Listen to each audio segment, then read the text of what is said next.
Todos, en algún momento, hemos experimentado cuando nuestras intenciones conscientes se ven contradichas por oponentes desconocidos o relativamente desconocidos del inconsciente.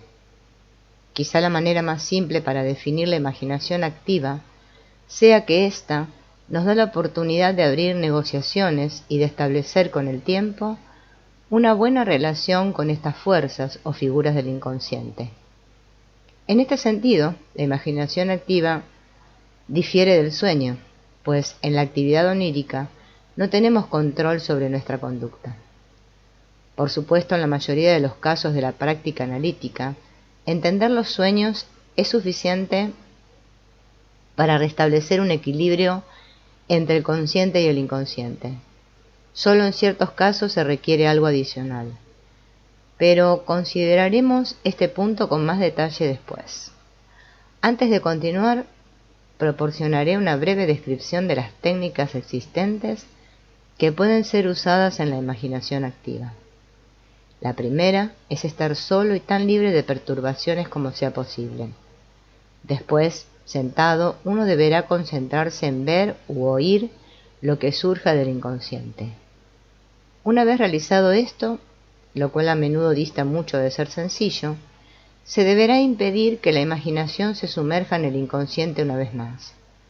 Esto se puede lograr dibujando o escribiendo lo que se ha visto o escuchado. O algunas veces se puede expresar mejor a través del movimiento o de la danza. Hay personas que no pueden contactar directamente el inconsciente. Un acercamiento indirecto, que puede revelar el inconsciente bastante bien, consiste en escribir historias, aun cuando en estas, en apariencia, se describa a otras personas. Invariablemente, tales historias revelan partes de la psique del que escribe, de las cuales él o ella están completamente inconscientes. Un excelente ejemplo de esta técnica lo veremos cuando escuchemos el caso de Silvia. En todo caso, la meta es contactar al inconsciente, y esto trae consigo la oportunidad de expresarse él mismo de una forma u otra. Solo quien esté convencido de que el inconsciente tiene vida propia deberá intentar este método.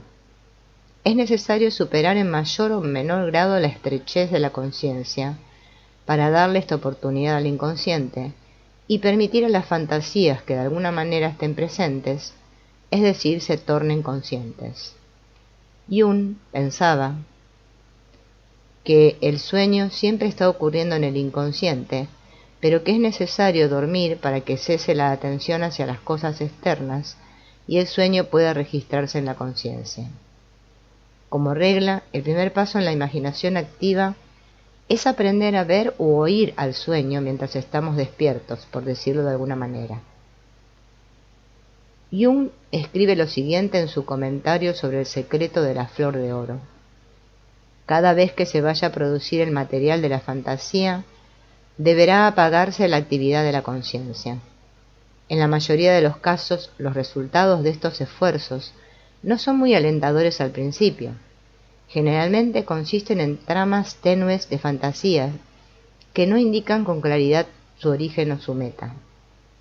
Además, la manera de abordar la fantasía varía con cada individuo. Para muchas personas es más fácil escribirlas, para otras visualizarlas, y otras más las dibujan o las pintan con o sin visualización. Con frecuencia, si existe un grado alto de estrechez de la conciencia, solo las manos son capaces de fantasear. Ellas modelan o dibujan figuras que resultan extrañas a la conciencia. Estos ejercicios deberán continuar hasta que la contractura de la conciencia se relaje.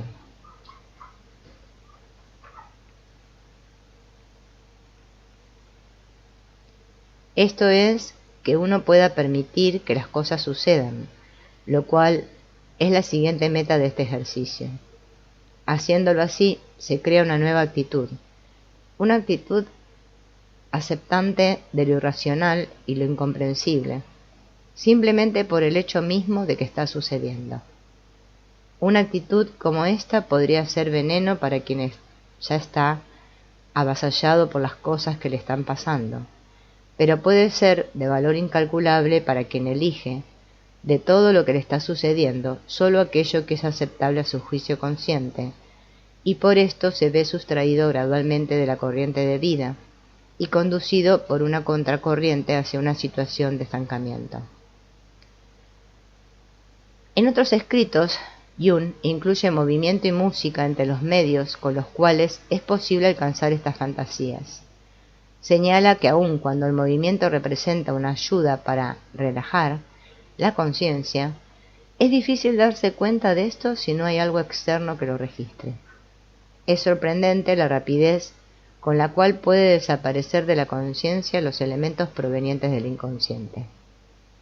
Para esto sugiere que se repitan los movimientos relajantes hasta quedar realmente memorizados, y aún así, según mi experiencia, es de gran utilidad trazar un patrón de la danza o movimiento y de poner por escrito la descripción del mismo para no olvidarlo al poco tiempo. En el mismo comentario, Jung habla de los tipos. Habrá personas que básicamente perciban los acontecimientos del mundo exterior y otras los acontecimientos del mundo interior. Llega un momento, sin embargo, en el cual, como por una ley de vida, se producirá un cambio en el ser humano respecto a la predominancia con la cual percibe los acontecimientos. Si antes la predominancia se centraba en los acontecimientos exteriores, después apuntará hacia los acontecimientos interiores y viceversa.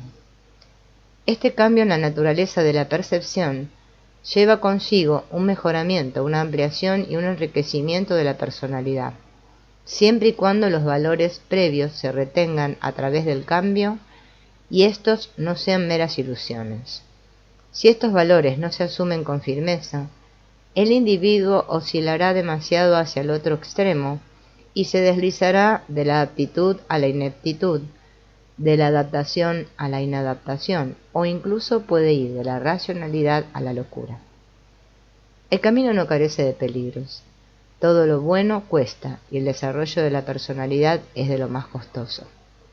Es cuestión de decidirse sí a uno mismo, de tomarse a sí mismo como una de las tareas más serias, de hacerse consciente de todo lo que uno hace y de tenerlo siempre presente en todos los momentos de duda. Esta es una tarea que en verdad demanda el máximo esfuerzo. Por lo regular se requiere mucho tiempo, casi siempre muchos años, para que ambos opuestos de la personalidad representados por el consciente y el inconsciente puedan lograr el Tao. Aunque, si bien este término puede sonar algo exótico a los oídos occidentales, se trata en realidad de la más práctica de todas las palabras. Con respecto a esto, Jung dice: la mente occidental se caracteriza por no tener una palabra para Tao. Los caracteres chinos están construidos por el signo de cabeza y el signo de ir. Wilhelm la traduce como sin, sentido, otros como camino o providencia, y los jesuitas como Dios. Todo esto ilustra nuestra dificultad. Cabeza podría ser tomado como conciencia e ir como viajar, por lo que la idea entonces sería ir con la conciencia o por la vía consciente. Existe otra técnica que siempre he encontrado de gran utilidad para trabajar la imaginación activa: conversar con los contenidos del inconsciente que aparecen personificados. Jung solía decir que esto era una etapa posterior en la imaginación activa, y yo pude comprobarlo hasta que trabajé personalmente con Jung. Él lo recomienda en su libro Dos fáciles ensayos de psicología analítica. Aquellas personas que hayan leído el capítulo de confrontación con el inconsciente en Recuerdos, recordarán que aun cuando él practicó el método, en una etapa temprana, no lo hizo al comienzo de sus experimentos. Quienes hayan leído Anna Marjula recordarán que ella usó este método casi de manera exclusiva, aunque también trabajó en sus primeros años el método de la pintura, lo visual en contraposición a lo auditivo, y algunas veces combino ambos métodos con grandes logros. Por supuesto, resulta de gran importancia saber a quién se le está hablando y no considerar las voces como palabras inspiradas por el Espíritu Santo. Esto es comparativamente fácil con visualizaciones, como puede apreciarse en el caso de Eduardo en el capítulo 2. Él parece no tener dificultad en reconocer a la figura que le está hablando, pues siempre visualiza y generalmente la describe antes de responderle, a excepción de la voz que él llama el diablo. Pero también es posible realizarlo cuando no hay visualización, pues uno puede aprender a identificar las voces o la manera de hablar de las figuras, de tal forma que jamás se cometan equivocaciones. Ana Marjula casi nunca visualizaba y sin embargo siempre supo con quién estaba hablando. Además, estas figuras son muy paradójicas. Tienen aspectos positivos y negativos que a menudo se interrumpirán mutuamente. De ser así, se puede juzgar mejor por lo que se dicen. Y también se debe recordar que es poco sabio aferrarse al aspecto positivo y minimizar el negativo. En sus últimas reflexiones, Jung dice a este respecto: debemos cuidarnos de considerar el bien y el mal como opuestos absolutos. El criterio de la acción ética ya no puede consistir en una consideración simple de que el bien posee la fuerza de un imperativo categórico, mientras que al llamado mal se lo excluya definitivamente. Al reconocer la realidad del mal, necesariamente se relativizan el mal y el bien por igual, convirtiéndose ambos en las mitades de una totalidad paradójica. En términos prácticos, esto significa que el bien y el mal han dejado de ser evidentes por sí mismos. Debemos darnos cuenta que cada uno de ellos representa un juicio. A causa de la falibilidad del juicio humano, no podemos creer que nosotros siempre juzgaremos correctamente. Con facilidad podríamos ser víctimas de juicios erróneos.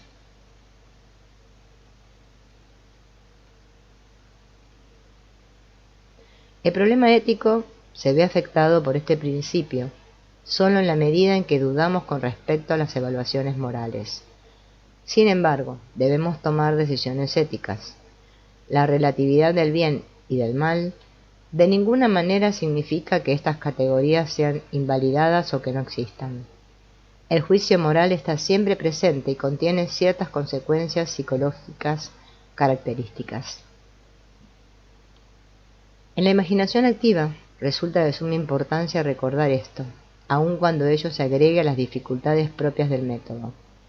Sin embargo, me gustaría señalar que especialmente para los introvertidos, la imaginación activa constituye una excelente oportunidad para concientizar estas verdades, y ellas pueden ser de gran ayuda cuando nos vemos forzados a confrontarlas en el mundo externo, como sucede constantemente en la actualidad. En toda técnica de imaginación activa, existe una regla muy importante que debe ser siempre considerada. En las áreas de nosotros mismos, donde nos internemos con ella, debemos prestar atención total y consciente a lo que decimos o hacemos, igual o incluso más que como lo haríamos en una situación extrema importante. Esto impedirá que permanezca solo como una fantasía pasiva. Sin embargo, cuando hayamos hecho o dicho todo lo deseado, deberemos ser capaces de poner la mente en blanco para poder escuchar o ver lo que el inconsciente desea decir o hacer. Jung cita un pasaje de Psicología de la Transferencia, el cual describe muy bien este vacío. La descripción se encuentra en una carta del alquimista inglés John Porges a su soror mística Jane Lead.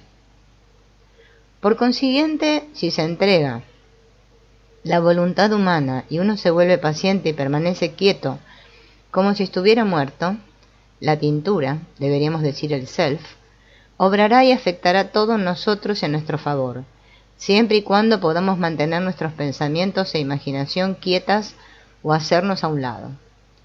Pero cuán difícil, arduo y amargo resulta llevar a cabo este trabajo para la voluntad humana de manera que pueda permanecer quieta y calmada, aun cuando todo se esté incendiando alrededor de nosotros y nos acometan diversas tentaciones. En este pasaje, Bordage está de acuerdo con los escritos de Meister Eckhart, quien también responsabiliza a la voluntad humana de no realizar la voluntad de Dios.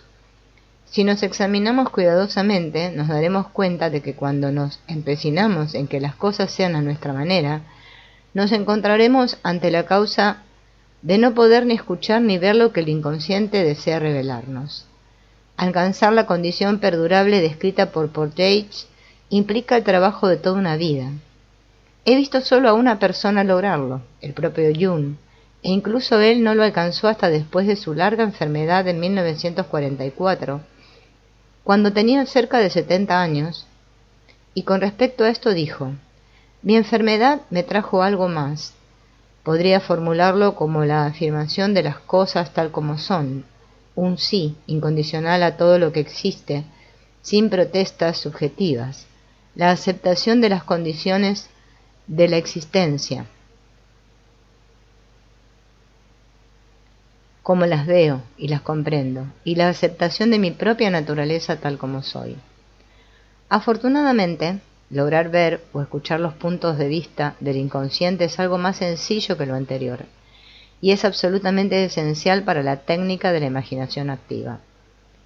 La técnica para ambos métodos, el visual y el auditivo, consiste en primer término en ser capaces de permitir que las cosas sucedan como lo describe Jung en los pasajes citados. Se debe impedir que las imágenes cambien como en un caleidoscopio. Si, por ejemplo, la primera imagen es un pájaro y no interferimos sobre ella, puede convertirse con gran rapidez en un león, un barco en alta mar, una escena de batalla o sabe Dios qué.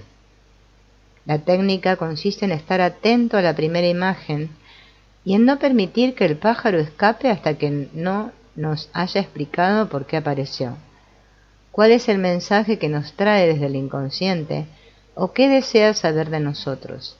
De inmediato vemos la necesidad de entrar en la escena o en la conversación. Si esto se omite después de haber aprendido a dejar que las cosas sucedan, la fantasía cambiará como se describió, o aun si nosotros nos mantenemos en la primera imagen, permanecerá como una especie de imagen cinematográfica pasiva, o la escucharemos como si fuera la radio hablando. Es muy necesario dejar que las cosas sucedan, pero puede convertirse en algo perjudicial si esto ocurre durante mucho tiempo. Todo el propósito de la imaginación activa consiste en establecer un acuerdo con el inconsciente, mediante el diálogo con él, o sea, establecer la intraducible palabra que significa discutir, analizar, concluir, todo con la intención de llegar a un acuerdo eventual. Para lograrlo es necesario tener un punto de vista firme. Al leer la Odisea, nuevamente, desde la perspectiva de la imaginación activa, resulta de gran ayuda darse cuenta de la interacción existente entre la conciencia y el inconsciente en nuestra propia imaginación activa. En la Odisea, el punto de vista del inconsciente se muestra de manera excelente en el comportamiento de los dioses. Su aspecto positivo y auxiliador se ilustra particularmente bien en el caso de Palas Atenea, y su lado destructivo negativo en el de Poseidón. Zeus, el más poderoso de todos, algunas veces es positivo y otras negativo. El punto de vista consciente se ilustra igualmente bien a través de Odiseo, la figura principal, y también en las secciones en las cuales el protagonista está ausente, por medio de figuras tales como Telémaco, el hijo de Odiseo, o Menelao. Aun cuando este último solo aparece en el cuarto libro de la Odisea, es él quien nos enseña una lección particularmente valiosa en la técnica de la imaginación activa, la importancia de mantenerse en una imagen. De hecho, por razones de espacio, solo podré tratar en detalle este ejemplo, pero sería posible y resultaría fascinante emplear el poema entero como un prototipo de la imaginación activa. Naturalmente, sería necesario considerarlo como siempre lo hace Mary Louise von Franz al abordar los cuentos y mitos, como un prototipo que se encuentra en el origen de lo que posteriormente llegaría a ser la técnica individual de la imaginación activa. No se podría aplicar a nivel personal, como lo haremos en los ejemplos de la imaginación activa moderna de los capítulos posteriores en los casos de Eduardo y Silvia, por ejemplo, pero abordar la Odisea desde esta perspectiva resultaría muy ilustrativo. Cuando Telémaco, hijo de Odiseo y Penélope, era un niño, veía cómo los amantes de su madre se gastaban su herencia, y además creía de manera obstinada y pesimista que Odiseo, su padre, había muerto. Este fue uno de los últimos conquistadores sobrevivientes de Troya en regresar a su hogar, y el hijo, que había dejado siendo un bebé, se había convertido en un hombre, sin haber tenido ninguna noticia de Odiseo. Después de haber vagado por 19 años, los dioses del Olimpo se apiadaron de él, a excepción de Poseidón, quien persiguió al heroico Odiseo con implacable malignidad hasta el final. Cuando Poseidón visitó a los lejanos etíopes, Zeus decidió que había llegado el momento de intervenir en favor de Odiseo. Estaba seguro de que Poseidón solo se apiadaría del héroe ante la voluntad unificada de todos los dioses. Atenea, la de los ojos brillantes, hija de Zeus, se entusiasmó enormemente con ello. Hermes, el mensajero de los dioses, fue enviado con Calipso, la hechicera, quien tenía detenido a Odiseo en una isla lejana, para decirle que debía liberar a su sufriente huésped, pues era voluntad divina que él regresara a su hogar. La propia Atenea asumió la responsabilidad de infundirle un poco más de espíritu a Telémaco, para que de una vez pusiera a los pretendientes de su madre en su lugar, y así empezara a reunir información acerca de su padre, sin desanimarse por las estratagemas de estos. Inspirado de esta manera, Telémaco desafió a los pretendientes, sin el conocimiento de su madre y con la ayuda renuente de su vieja nodriza. Salió en un barco habilitado por la diosa y conducido por gallardos y leales jóvenes de Ítaca, con el fin de ubicar el paradero de su padre o quizá para saber cómo había encontrado su fin. En primer término, Telémaco se dirigió a la corte de Néstor, el domador de caballos, pero éste no pudo ayudarlo, pues había sido uno de los primeros en retornar al hogar y carecía de noticias de los hombres que había dejado atrás. Por lo tanto, Néstor envió a Telémaco a Esparta, a la corte de Menelao, pues le aseguró que ahí encontraría más información. Uno de los hijos de Néstor condujo a Telémaco en un carruaje tirado por dos de los más veloces y maravillosos caballos de su padre. Telémaco fue recibido con hospitalidad por Menelao y su esposa Helena, causante de la guerra de Troya. Pero Menelao, al igual que Néstor, tampoco pudo darle noticias de su padre. Sin embargo, le proporcionó información muy útil respecto a cómo tratar con los inmortales, psicológicamente hablando, los representantes del inconsciente colectivo o figuras arquetípicas. En la actualidad, estos consejos todavía resultan de gran ayuda en la imaginación activa. Menelao relató a Telémaco la forma como su ánima le había enseñado a manejar la situación, cuando quedó detenido por vientos contrarios en una isla llamada Faros, en la desembocadura del Nilo. Cuando agotó todas sus vituallas, llegó al límite de la desesperación, como algunas veces ocurre antes de enfrentar la inexorable realidad de la imaginación activa. Toda la tripulación, así como Helena y él mismo, morirían de hambre si los vientos no cambiaban.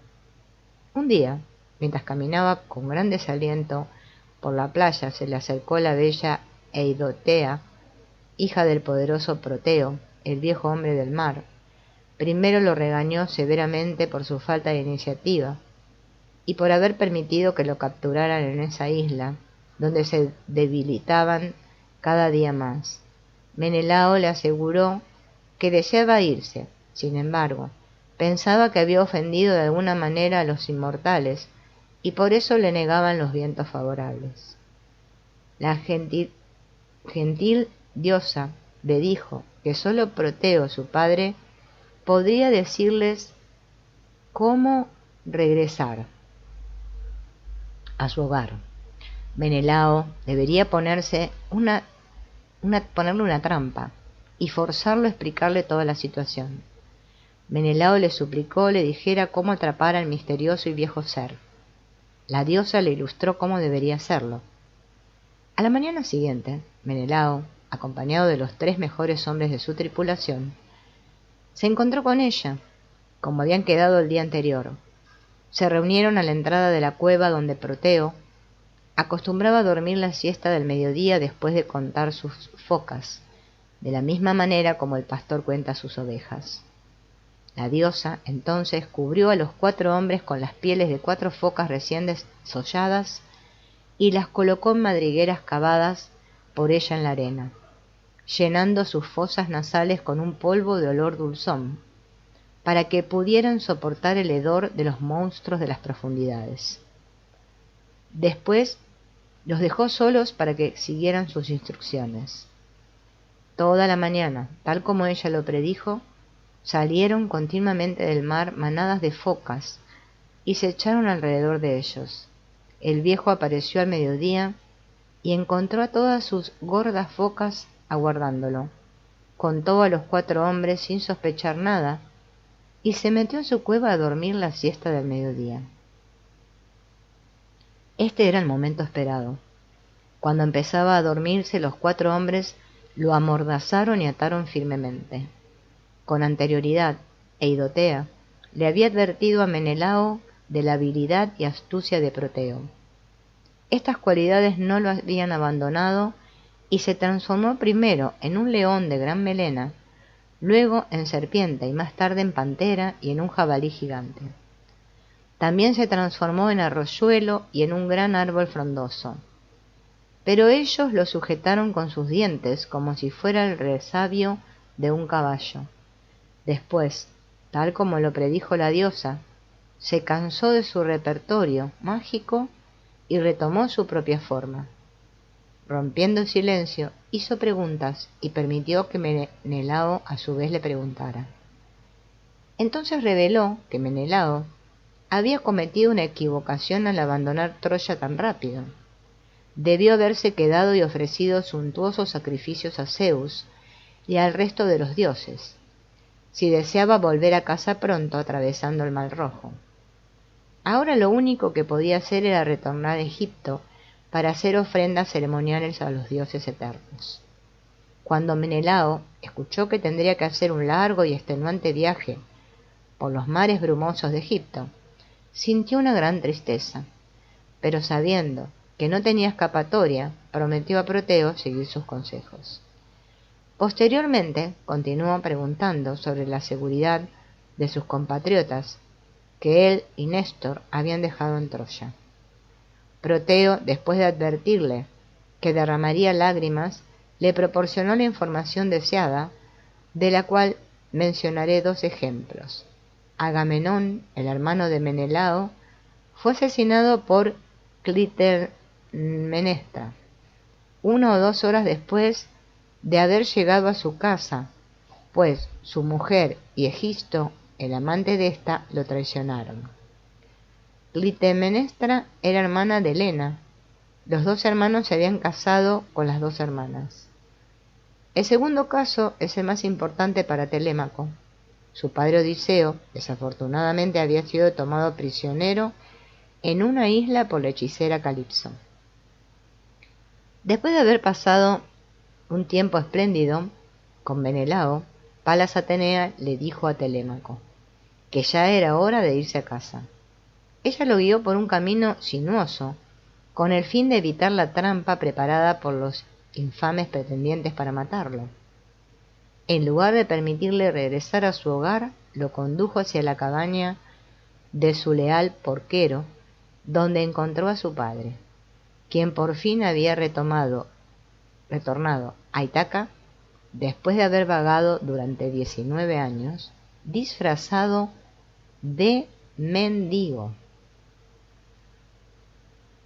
Mi intención al relatar estos pasajes de la Odisea es señalar la importancia de sostener la primera imagen que aparece ante nosotros en la imaginación activa, el no permitir que se nos escape por su rápida transformación, como ocurriría si uno se lo permite. Pero también me he referido a más pasajes de la Odisea de los que cité en otro libro, para que el lector se dé cuenta de la importancia de la colaboración entre el consciente y el inconsciente, de no haber sido ayudado por lo que llamamos el inconsciente, descrito por Homero como los inmortales.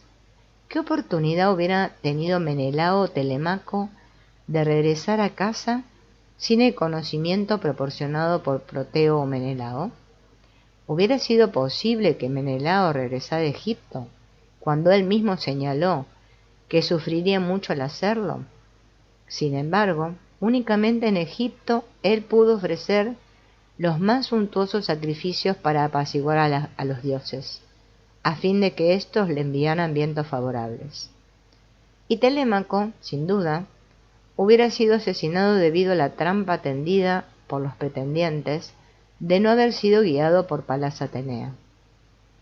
Todo esto resulta mucho más claro en la historia principal de la Odisea, esto es, la historia de Odiseo, pero ya hemos visto lo suficiente para darnos cuenta cómo estos mismos inmortales nos guiarán aún en nuestros días. Aunque nos referíamos a ellos con distintos nombres, a nuestro material moderno, trataré en los siguientes capítulos de señalar los paralelos existentes entre la antigua Odisea y nuestros propios esfuerzos. La única figura del inconsciente mencionada hasta este momento es la sombra, pues ella es en realidad la figura más cercana a la conciencia y la única en su aspecto personal que puede hacerse consciente completamente. Sin embargo, los sueños a menudo exigen que tratemos con el ánima o el animus simultáneamente que con la sombra o incluso antes. Esto se debe casi siempre que las opiniones del animus imposibilitan a la mujer ver a la sombra tal como es. En el caso del ánima, su tendencia a provocar estados de ánimo, de insatisfacción caprichosa e irritable, le impedirán al hombre reconocer el valor de las cualidades de su propia sombra. Pero la completa unión con la sombra debe ser llevada a cabo antes de que sea posible concluir la discusión, ya sea con el animus o con el ánima. En cierta ocasión, durante mi análisis, se me estaba dificultando tomar conciencia de las figuras de mi inconsciente, y Jung puso la yema de los dedos de ambas manos sobre la mesa, pidiéndome que me visualizara como un ser bidimensional, plano, por así decirlo, y le dijera cómo experimentaba entonces su mano. Naturalmente yo no me había dado cuenta de la superficie plana de sus yemas en esas circunstancias. ¿Cómo saber que en la tercera dimensión éstas estaban unidas a la mano? Obviamente no pude saberlo, solo pude observar las superficies planas de sus yemas y poco a poco aprendí a reconocerlas por la textura de cada una y por la distancia que había entre ellas. Si, por ejemplo, una mano estaba separada de la otra por la extensión de un brazo, yo experimentaba la yema de los dedos de una de las manos más cercanas que las yemas de la otra. Y después me explicó que estamos exactamente en la misma posición con respecto al inconsciente. Solo somos conscientes de 3 dimensiones, mientras las figuras del inconsciente se aproximan a nosotros desde una 4ª dimensión desconocida. Nunca se deben llevar estos paralelismos demasiado lejos, pero este ejemplo puede servir para explicar por qué es necesario en una auténtica unión con el inconsciente, concientizar primero la sombra personal. Todo lo que nos disgusta lo olvidamos lo antes posible, o en términos de nuestro símil, es desplazado a la siguiente dimensión y lo perdemos de vista. Si al hombre bidimensional, por ejemplo, no le gusta el color negro en el diseño de su superficie plana, lo puede desplazar a la tercera dimensión y perderlo de vista. Sin embargo, cualquier yema de los dedos que se aproximara a él desde la tercera dimensión tocaría su superficie plana, cubriéndola con esa sustancia negra rechazada. Sobra decir cuánto le disgustaría esto si él intentara una unión con el inconsciente.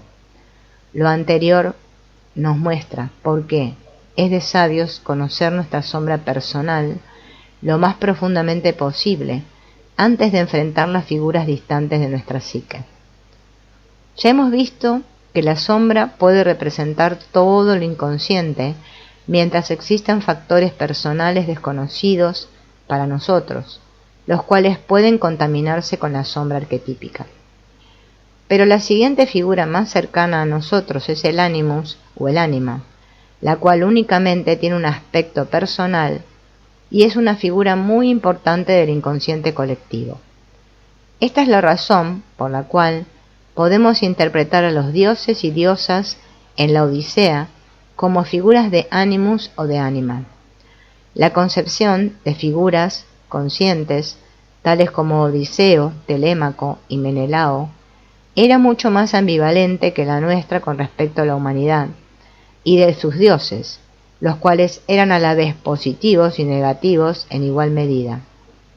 Fue con la llegada del cristianismo cuando únicamente el opuesto luminoso fue aceptado mientras el oscuro fue reprimido cada vez más y eventualmente fue relacionado con el diablo. En un tiempo esto constituyó un desarrollo necesario, pero condujo a la representación de la sombra personal y a nuestra necesidad presente de redescubrirla. La imaginación activa puede ser de gran utilidad para conocer la sombra personal y diferenciarla de la sombra colectiva, con la que sus partes desconocidas están contaminadas. Con la ayuda de los sueños es posible reconocer la sombra personal, pues, aunque es un material doloroso, no resulta una tarea difícil de lograr. Todos conocemos las cualidades positivas y negativas del ser humano, que pertenecen a la esfera personal. También podemos reconocer sin gran dificultad las opiniones del animus y los humores y otras características femeninas producidas por el ánima que pueden resultar desagradables. Pero cuando se trata de una unión con el ánima o animus, entramos a lo desconocido y empieza la dificultad real. El propio Jung señaló que quien haya tenido éxito en la tarea podrá escribir maestro precediendo su nombre. Antes de continuar, debería mencionar que si bien el trabajo con la sombra debe ser realizado por el ego consciente, su conclusión exitosa para poder enfrentar la figura del ánima o el animus depende de la intervención de una de esas dos figuras precisamente. De no ocurrir esto, la unidad entre la sombra y el ego terminará en un estancamiento, en lugar de lograr la unión de los opuestos. Esto resulta particularmente claro en el caso de la novela del Dr. Jekyll y Mr. Hyde. Se observa exactamente el reverso en la novela de Emily Bronte, Cumbres borrascosas, donde la intervención del ánima de Heathcliff, Catalina la Mayor, es quien salva el estancamiento entre los opuestos. En la relación con el animus o ánima, la imaginación activa resulta de gran ayuda en la mayoría de los casos.